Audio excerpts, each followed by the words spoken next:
எவ்வளவு செலவானாலும் பரவாயில்லை, அவனை எப்படியாவது கொன்று விடுவதே தன்னுடைய அவமானத்திற்கு ஒரே வழி என்று ஹேமந்த் நினைத்தான்.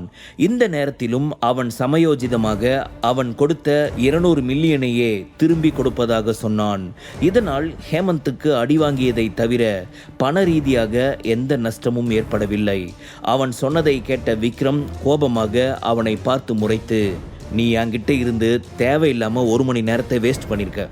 என்னோட 1 மணி நேரத்தோட வேல்யூ 500 பில்லியன். அதனால நீ எனக்கு 500 பில்லியன் கொடுக்கணும் என்று சொன்னான் விக்ரம். அதை கேட்டதும் ஹேமந்த் மட்டும் இல்லாமல் அங்கே இருந்த எல்லோருமே ஆடி போய்விட்டார்கள். 500 பில்லியனா என்று ஆச்சரியத்தில் வாயை பிளந்தபடி விக்ரமையே பார்த்து கொண்டு நின்று இருந்தார்கள். 500 பில்லியனா என்று ஹேமந்த் அவனை பார்த்து வாயை பிளந்தான். உன்னை எல்லாரும் தி கிரேட் 7 ஸ்டார் ஃபேமிலியில் இருக்கிற மூத்த வாரிசுன்னு பெருமையா சொல்லிக்கிட்டு இருக்காங்க. அப்படி இருக்கும்போது இந்த 500 பில்லியன் எல்லாம் உனக்கு பெருசா தெரியுதா என்று கேட்டான் விக்ரம். அந்த நேரத்தில் ஹேமந்துக்கு என்ன சொல்வதென்று தெரியாமல் திருதிருவென முழித்தான். இந்த நேரத்தில் தன்னிடம் அவ்வளவு பணம் இல்லை என்று சொன்னால் அது அவனுடைய ஸ்டேட்டஸ் சம்பந்தமான விஷயமாக மாறிவிடும். அதே நேரத்தில் இருக்கிறது என்று சொன்னால் கொத்தாக 500 பில்லியன் பணத்தை இழக்க வேண்டி வரும்.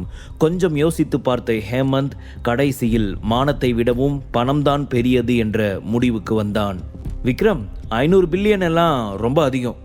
7 ஸ்டார் குரூப் ஒரு இன்டர்நேஷனல் கம்பெனி. எங்ககிட்ட 500 பில்லியன் பணம் இருந்தாலும் அவ்வளவு பெரிய அமௌண்ட்டை கொடுக்கறதுக்கு ஒரு முட்டாள் கூட யோசிப்பான் என்று சொன்னான் ஹேமந்த். உன்னோட ஸ்டேட்டஸுக்கு ஏற்ற பணத்தை தான் நான் கேட்குறேன்.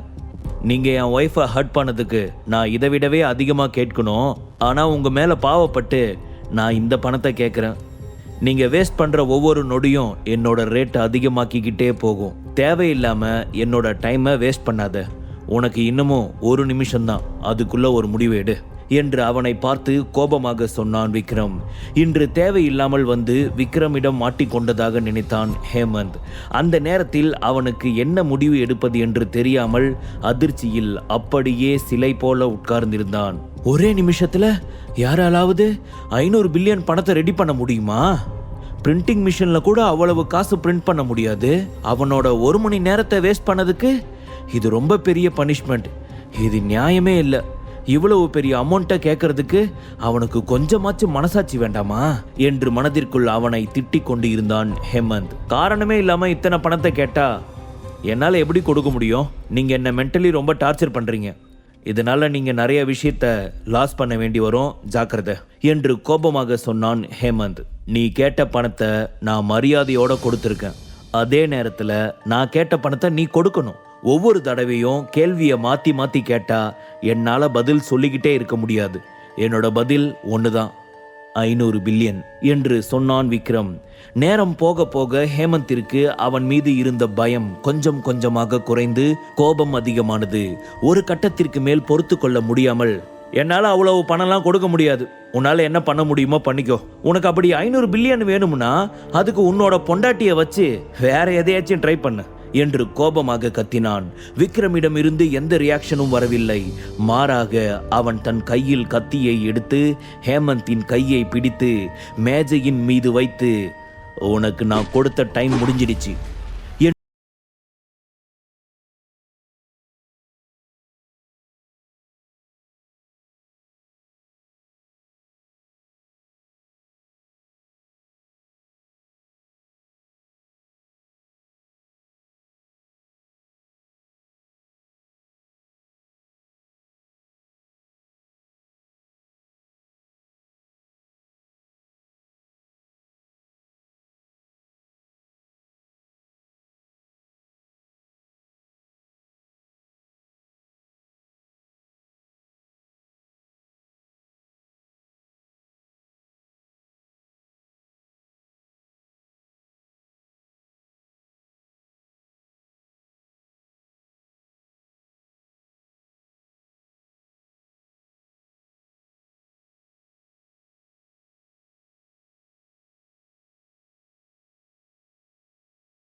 எனக்கு கொஞ்சம் டைம் கொடுங்க ப்ளீஸ்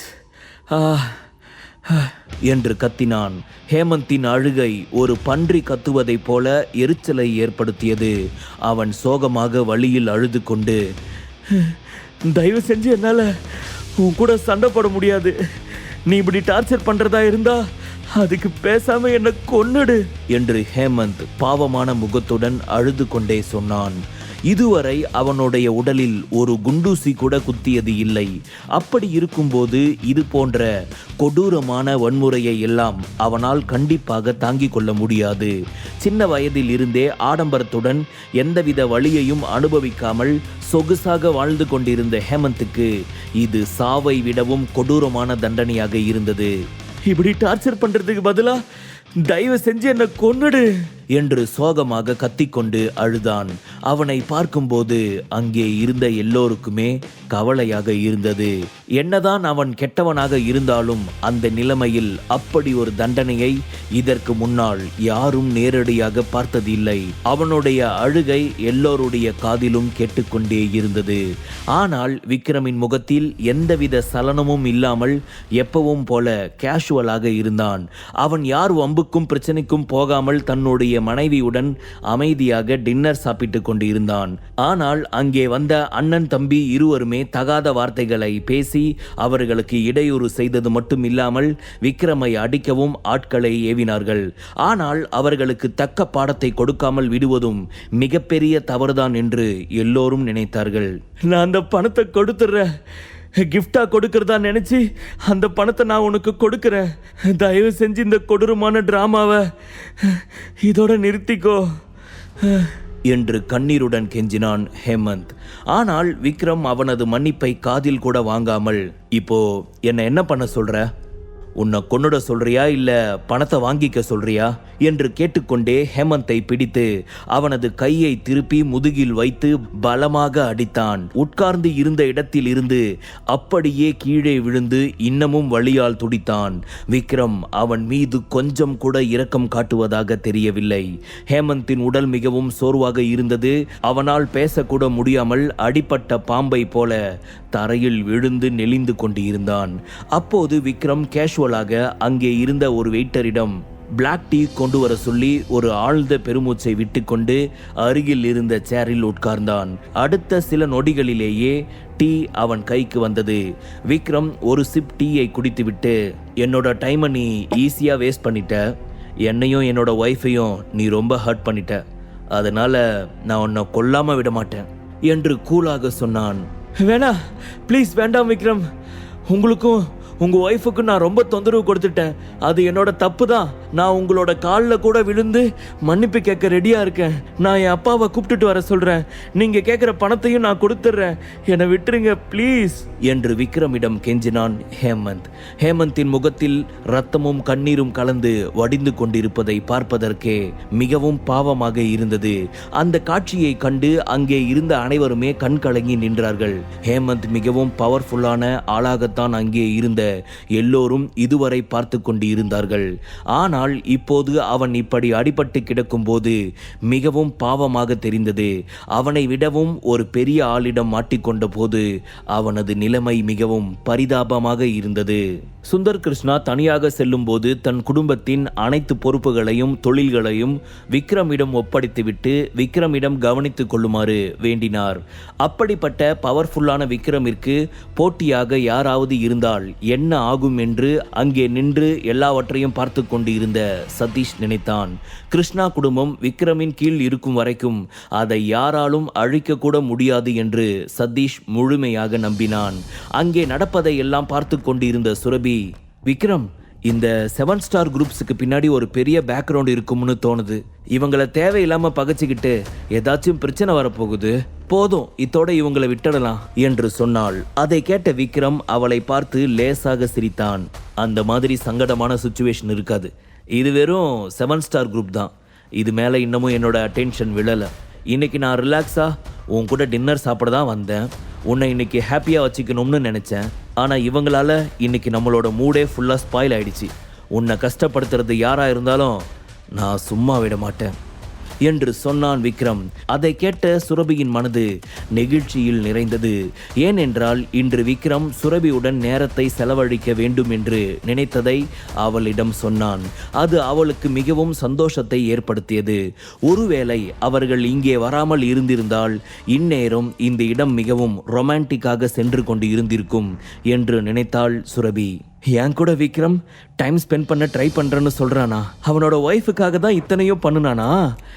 என்னை ஒருத்தன் ஹர்ட் பண்ணதுக்காக அது யாரா இருந்தாலும் கொஞ்சம் கூட யோசிக்காம இப்படியெல்லாம் பண்றது எனக்காகத்தானா என்று சுரபி அவனையே நெகிழ்ந்து பார்த்தாள். இந்த நேரத்தில் விக்ரம் செய்து கொண்டிருப்பது சரியா தவறா என்று அவளுக்கு தெரியவில்லை. ஆனால் அவளுக்காக அவன் எது வேண்டுமானாலும் செய்கிறான் என்று நினைக்கும் போது அது உண்மையிலேயே அவளுக்கு சந்தோஷத்தை ஏற்படுத்தியது. எல்லோரும் அடுத்து என்ன நடக்கப் போகிறது என்று ஆர்வத்துடன் பார்த்து கொண்டு இருக்கும்போது ஹேமந்த் எல்லா வழிகளிலும் முயற்சி செய்து பார்த்து விட்டான். ஆனால் விக்ரம் என்ன சொன்னாலும் விடுவது போல தெரியவில்லை.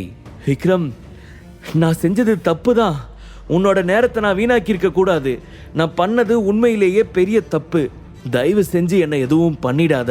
நான் பண்ணின தப்புக்கு உன்னோட ஒய்ஃப் கிட்ட கூட மன்னிப்பு கேட்குறேன் என்று சொன்னான் ஹேமந்த். விக்ரம் எதுவும் பேசாமல் அமைதியாக அவனையே பார்த்து கொண்டு இருந்தான். நான் கண்டிப்பா உனக்கு 500 பில்லியன் கொடுக்குறேன். நான் பண்ணின தப்புக்கு இழப்பீடா உனக்கு என்ன வேணும்னாலும் கொடுக்குறேன். ஆனால் அதுக்கு முன்னால் என்னோட அப்பாவுக்கு ஃபோன் பண்ணுறதுக்கு மட்டும் எனக்கு பெர்மிஷன் கொடு. நான் என் அப்பா கிட்ட பேசி எப்படியாவது உனக்கு பணத்தை வாங்கி கொடுக்குறேன் என்று சொன்னான் ஹேமந்த். கொஞ்சம் யோசித்து பார்த்த விக்ரம், சரி உன் அப்பாவுக்கு கூப்பிடு என்று சொல்லி கீழே விழுந்து கிடந்த அவனுடைய போனை எடுத்து கொடுத்தான். ஹேமந்தின் அப்பாதான் 7 ஸ்டார் குழுவின் தலைவர். அவரால் கண்டிப்பாக 500 பில்லியன் பணத்தை திரட்டும் அளவிற்கு சக்தி படைத்தவர். ஆனால் அவரது மகனின் தேவையில்லாத காரியத்தால் 500 பில்லியன் கொடுப்பது என்பது இயலாத காரியம் என்று விக்ரமிற்கு தெரிந்திருந்தது. இந்த நேரத்தில் உண்மையிலேயே 7 ஸ்டார் குழுமத்தின் அணுகுமுறை எப்படி என்று பார்க்க விக்ரம் ஹேமந்துக்கு கால் செய்வதற்காக ஒரு வாய்ப்பு கொடுத்தான். விக்ரம் வாய்ப்பு கொடுத்ததும் ஹேமந்த் மிகவும் நிம்மதி அடைந்து தன் அப்பாவிற்கு கால் செய்ய மொபைலை வாங்கினான். தன் அப்பாவின் நம்பருக்கு கால் செய்து காதில் வைத்தான். அந்த இடத்தில் ஹேமந்தின் பாடிகார்ட்ஸ் இருந்தாலும் விக்ரமின் முன்பு போனில் பேச அவனுக்கு கொஞ்சம் பயமாக இருந்தது. இருந்தாலும் தைரியத்தை வரவழைத்து கொண்டு தன் தந்தையிடம் கொரியன் மொழியில் அங்கே நடந்த எல்லாவற்றையும் சொன்னான். அடுத்த கொஞ்ச நேரத்தில் சிரித்த முகத்துடன் காலை கட் செய்துவிட்டு விக்ரமை பார்த்து, அப்பா பணம் கொடுக்கறதுக்கு ஓகே சொல்லிட்டாரு. அவ்வளோ பணத்தை ரெடி பண்ணுறதுக்கு கொஞ்சம் டைம் கேட்குறாரு. பணம் ரெடியானதும் உடனே உங்களை தேடி வரும் என்று சொன்னான் ஹேமந்த். அதை கேட்டதும் விக்ரமின் உதடுகளின் ஓரத்தில் லேசான புன்னகை வெளிப்பட்டது. ஆனால் அவனுடைய சிரிப்பு ஹேமந்தை எச்சரிக்கும் விதத்தில் இருந்தது. அவன் ஹேமந்தின் முகத்தில் ஓங்கி அறைந்தான். அடித்த அடியில் ஹேமந்த் அந்த இடத்தில் இருந்து கீழே விழுந்து இரத்த வாந்தி எடுத்தான். இத்தனை நேரமாக அவனுக்கு ஏற்பட்டு இருந்த டார்ச்சரை அவனது உடலால் தாங்கிக் கொள்ள முடியவில்லை. அவனது அழகிய முகம் அப்படியே கொடூரமாக மாறியது. அதான் பணம் கொடுக்கறேன்னு சொல்லிட்டேன், மன்னிப்பும் கேட்கறேன்னு சொல்லிட்டேன், வேற என்ன வேணும் உனக்கு என்று ஹேமந்த் அவனை பார்த்து கோபமாக கேட்டான். உடனே விக்ரம் அவனை எட்டி உதைத்து கீழே தள்ளிவிட்டு, உன்னோட லாங்குவேஜ் எனக்கு புரியலன்னு நினைக்கிறியா என்று சிரித்துக்கொண்டே கேட்டான். ஹேமந்த் தன் அப்பாவிடம் கொரியன் மொழியில் தான் ஏமாற்றப்பட்டதாக சொல்லி இந்தியாவில் இருக்கும் தொடர்புகளை எல்லாம் பயன்படுத்தி மும்பையில் ஒரு ஹோட்டலில் இருக்கும் அவனை எப்படியாவது காப்பாற்றும்படி சொன்ன விஷயம் விக்ரமிற்கு தெரிந்திருந்தது. அவனுக்கு கொரியன் மொழி முதற்கொண்டு இன்னமும் சில மொழிகள் தெரியும் என்பது ஹேமந்திற்கு தெரியவில்லை. ஆனால் விக்ரம் அவன் பேசியதை சுலபமாக கண்டுபிடித்து விட்டான். அது தெரிந்ததும் ஹேமந்துக்கு என்ன சொல்லி சமாளிப்பது என்று தெரியாமல், இல்லை நான் நிஜமாவே அப்பா கிட்ட பணம் ரெடி பண்ண சொல்லி தான் பேசினேன். என்னை ஏன் இப்படியெல்லாம் பேசி மறுபடியும் டார்ச்சர் பண்ற? இப்படியெல்லாம் பண்றதுக்கு பேசாம என்னை கொன்னுடு என்று கோபமாக சொன்னான் ஹேமந்த். எனக்கு நம்பிக்கை இல்லை. உன்னோட அப்பா பணம் அனுப்பட்டும், அதுக்கப்புறம் நீ இங்கிருந்து போலாம் என்று விக்ரம் அவனை பார்த்து கூலாக சொன்னான். அந்த வார்த்தையை கேட்டதும் ஹேமந்துக்கு என்ன செய்வதென்று தெரியாமல் அப்படியே அதிர்ச்சியில் உறைந்து நின்றான். முழு கதையையும் கேட்டு மகிழ பாக்கெட் FM ஆப்பை டவுன்லோட் செய்யுங்கள். லிங்க் டிஸ்கிரிப்ஷனில் கொடுக்கப்பட்டுள்ளது.